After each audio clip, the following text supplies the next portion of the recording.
Bazalwane, namhlanje sizokhawuleza siphume ecaweni kuba kaloku ingelosi kaThixo enguSlay Queen ayizanga ecaweni. So andisiboni kwayisidingo soba sihlale kule cawe namhlanje. Yo mfundisi, songathi uthi uSlay Queen ingelosi eyanto ejonga ububi ingathi idonke engafuni ukukha amanzi.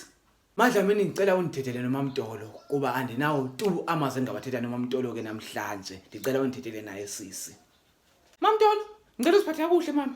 Ngicela uziphathe kakuhle. For God's sake ukusendlini athi xa. Ngicela uziphathe kakuhle mama.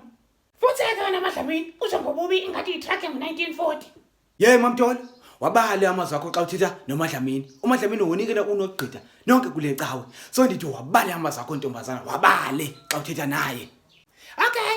1 futhi 2 Madlamini 3 ujonga ububi 4 ingathi 5 yitruck 6 yango-1940.